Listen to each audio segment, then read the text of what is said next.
একটি দেশের নগর ব্যবস্থায় বলে দেয় সেই দেশ কতটা উন্নত কিংবা সেই দেশের মানুষ কতটা সম্ভব। আর নগর ব্যবস্থাকে ঠিক করে দেয় তার স্থাপনা, তার রাস্তাঘাট, তার সুয়ারেজ ব্যবস্থাপনা, তার পানি নিষ্কাশন ব্যবস্থাপনা, তার যোগাযোগ অবকাঠামো, সবুজায়ন, পরিচ্ছন্নতা এবং আরও অনেকগুলি ক্ষুদ্র ক্ষুদ্র ফ্যাক্টর। আর এসবের মধ্যে অন্যতম ফ্যাক্টর হচ্ছে পরিকল্পিত আবাসন বা নগরায়ন এবং স্থাপনা।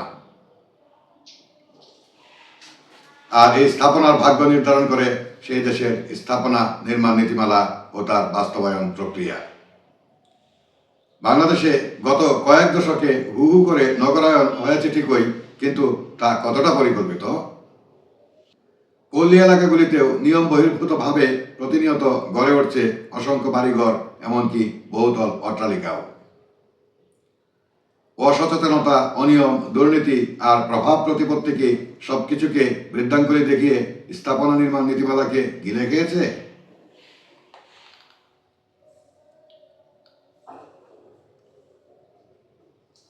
বাংলাদেশের সাধারণ মানুষ সবসময় একটি সুন্দর ও সমৃদ্ধ বাংলাদেশের স্বপ্নে ভবিষ্যৎ বিনির্মাণে যে কোনো অন্যায় অনিয়মের বিরুদ্ধে অকুত ভয়ে রুখে দাঁড়িয়েছে। জাতীয় পর্যায়ে 52, 69, 71, 90 এবং 24 তার জলজন্ত প্রমাণ। আর প্রতিবারই এসব আন্দোলনকে ঘিরে সাধারণ মানুষের মনে ডানা মেলেছে নতুন নতুন প্রত্যাশা, নতুন নতুন স্বপ্ন ও স্বপ্নের বাংলাদেশ গড়ার দৃঢ় অঙ্গীকার। আজ আমরা আলোচনা করব স্থাপনা নির্মাণ নীতিমালার বাস্তবায়ন এবং আগামীর স্বপ্নের বাংলাদেশ নিয়ে। নাহমাদুহু ওয়া নুসাল্লি আলা রাসূলিহিল কারীম। বিসমিল্লাহির রহমানির রহিম। সম্মানিত দর্শক শ্রোতা, আসসালামু আলাইকুম ওয়া রাহমাতুল্লাহ। আপনারা দেখছেন সাবসয়েল ইঞ্জিনিয়ার্স এবং সাথে আছি আমি আবু মাহসেন মোহাম্মদ সাজ্জাদ। আশা করছি আজকের এই ভিডিওটির মাধ্যমে স্থাপনা নির্মাণ নীতিমালা, বর্তমান সংকট, ভবিষ্যৎ সুন্দর ও পরিচ্ছন্ন নগরায়নে 24 বাংলাদেশের করণীয় সম্পর্কে একটি পরিষ্কার ধারণা তৈরি করতে সক্ষম হব। সুতরাং লাইক, কমেন্টস, ফলো, সাবস্ক্রিপশন ইত্যাদি অ্যাক্টিভিটির মাধ্যমে পাশে থাকুন এবং ভিডিওটি সম্পূর্ণ মনোযোগের সহিত উপভোগ করুন। কাগজে কলমে আমাদের রয়েছে বিএনবিসি বা বাংলাদেশ ন্যাশনাল বিল্ডিং কোড, কিন্তু বাস্তবে রাজধানীর বনশ্রীর কে ব্লকের 10 তলায় এই ভবনটি নির্মাণের আগে নিয়ম মেনেই অনুমোদন নেয়, অথচ দেখা যায় পাইলিং থেকে শুরু করে সব কাজই বিধি বহির্ভূত। সড়ক থেকে 10 ফুট দূরত্বে পাইলিং এবং ছাদ পর্যন্ত 5 ফুট ছাড়ার কথা থাকলেও বাস্তব চিত্র ভিন্ন। রবিবার রাজুকের ভ্রাম্যমাণ আদালত উচ্ছেদ অভিযানে গিয়ে এমনই সব অভিযোগে ভবনের মালিককে 5 লাখ টাকা জরিমানা করে। ওনারা তো বললো 10 ফিট, আমরা সারা পাইছে 8 ফিট, 2 ফিট রাস্তার দিকে কলম চলে আসছে। 5 লক্ষ টাকা জরিমানা আর অনাদায়ী 1 মাস জেল। একই এলাকায় নির্মাণাধীন আরও কয়েকটি ভবনেও একই চিত্র দেখা যায়। ভবনের 2 পাশে 2.5 ফুট জায়গা ছাড়ার কথা থাকলেও অনেকেই সেটি মানছেন না, ফলে সেই ভবনগুলোর অতিরিক্ত অংশ ভেঙে ফেলা হয়। এ সময় নিয়মের তোয়াক্কা না করেই অনেকে নতুন ভবন তৈরি করছে জানিয়ে রাজুকের দৃষ্টি আকর্ষণ করেন ভবন মালিকরা। যদি এটা ভাঙা হয় তাহলে আমার মতে এই রোডে যতগুলো বিল্ডিং সামনে চলে আসছে তাদের উপরে কোনো ব্যবস্থা নিতে হবে, সেটা অবশ্যই, কারণ আইন সবার জন্য সমান। ভবন নির্মাণের সময় আমরা কি আসলে বাংলাদেশ ন্যাশনাল বিল্ডিং কোড অনুসরণ করছি? কিছু কিছু পৌরসভা ও সিটি কর্পোরেশন পর্যায়ে আবাসিক বা বাণিজ্যিক ভবন নির্মাণের জন্য নকশার পূর্ব অনুমোদনের ব্যবস্থা থাকলেও তা যথাযথভাবে অনুসরণ করা হচ্ছে কিনা এ বিষয়ে কর্তৃপক্ষের তদারকির ব্যবস্থা কতটুকু কিংবা তদারকি ব্যবস্থা কি সত্যি সত্যি কার্যকর রয়েছে কিনা তা জানতে হবে। কিংবা ভবন মালিকগণ অনুমোদিত নকশা অনুসরণে পুরোপুরি আন্তরিক কিংবা সচেতন কিনা এটাও বড় ধরনের ভাবনার বিষয়।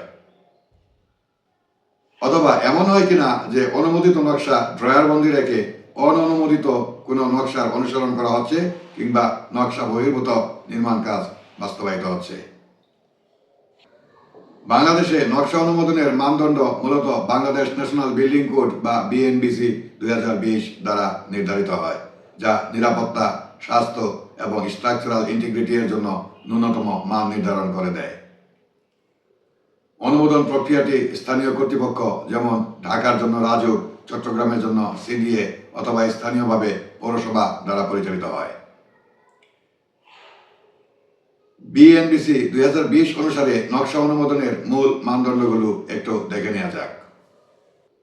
আবাসিক এলাকায় ভবনের যে কোনো দিকে ন্যূনতম খোলা জায়গা বজায় রাখতে হবে 3.0 মিটার, তবে ছোট প্লটের ক্ষেত্রে ন্যূনতম খোলা জায়গার পরিমাণ কিছুটা কম হতে পারে। সংশ্লিষ্ট পৌরসভা কর্তৃক অনুমোদিত ছোট ছোট প্লটে 3-4 তলা ভবনের ক্ষেত্রে রাস্তা বাদে অন্য যে কোনো দিকে ন্যূনতম খোলা জায়গার পরিমাণ হবে 2 মিটার এবং রাস্তার প্রান্ত থেকে ন্যূনতম খোলা জায়গার পরিমাণ হবে 1.5 বা 1.5 মিটার।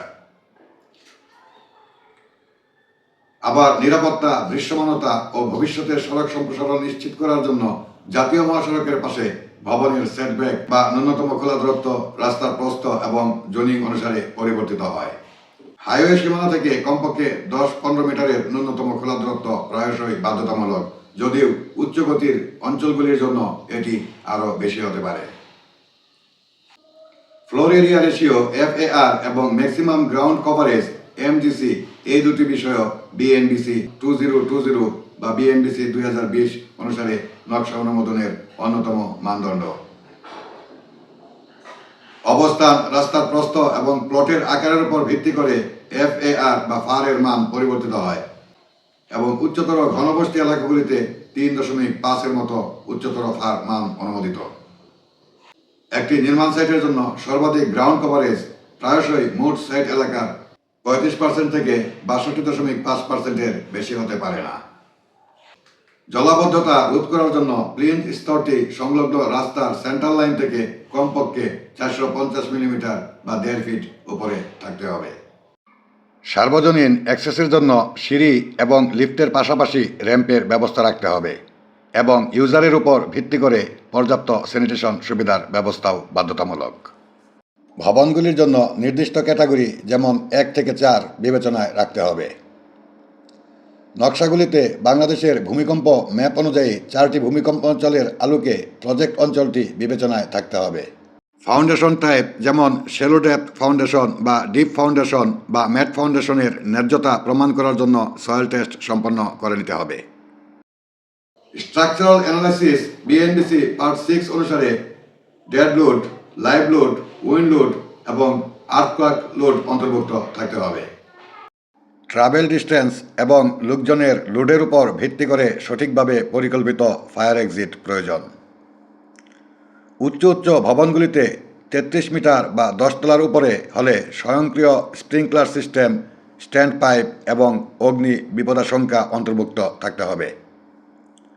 চূড়ান্ত পরিকল্পনা অনুমোদনের আগে ফায়ার সার্ভিস এবং সিভিল ডিফেন্স থেকে বাধ্যতামূলক ছাড়পত্র নিতে হবে।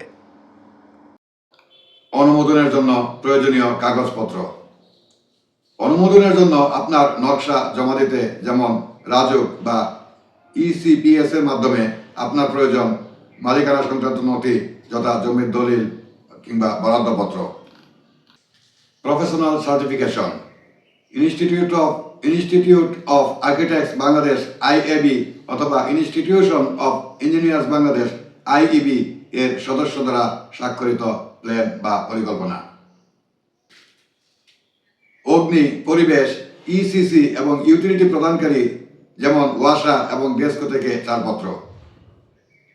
আর গ্রামাঞ্চলে ভবন নির্মাণের জন্য নকশার পূর্ব অনুমোদনের ব্যাপারটা তো সর্বসাধারণের জানার বাইরেই রয়ে গেছে। ফলে যে যেভাবে পারছে নিজের মতো করে বাড়ি ঘর নির্মাণ করে চলেছে, এতে করে ফসলি জমি, জলাশয়, সবুজ ভূমি এবং মৎস্য বিচরণ এলাকাগুলি ক্রমশই তার স্বকীয়তা হারাচ্ছে।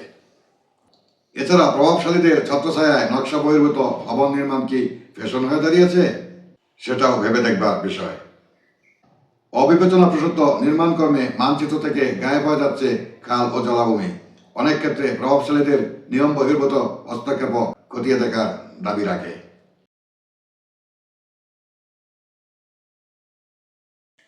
অগ্নি নির্বাপক ব্যবস্থা ছাড়াই বহুতল ভবন অনুমোদন হচ্ছে কিনা সেটাও দেখতে হবে।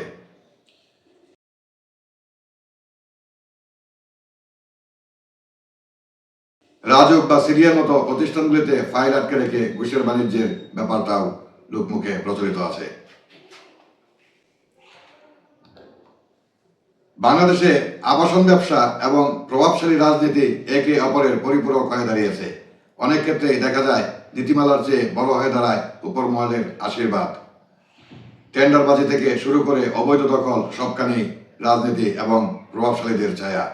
এর ফলে সাধারণ মানুষ হয়রানির শিকার হয় আর ফুলে ফেঁপে ওঠে অসাধু চক্র। পরিবর্তিত পরিস্থিতিতে ত্রয়োদশ জাতীয় সংসদের নির্বাচিত সরকার এখন আলোচনার কেন্দ্রে। এই নির্বাচনের মাধ্যমে সারা দেশের সাধারণ মানুষ এমন এক দেশ চায় যা ক্ষমতার চেয়ে জনগণের নিরাপত্তাকে বেশি গুরুত্ব দেবে। নির্বাচন কমিশন থেকে শুরু করে রাজুকের মতো সংস্থায় আমূল সংস্কার এখন সময়ের দাবি। নবনির্বাচিত সরকার কি পারবে নির্মাণ খাতে রাজনৈতিক হস্তক্ষেপ বন্ধ করতে?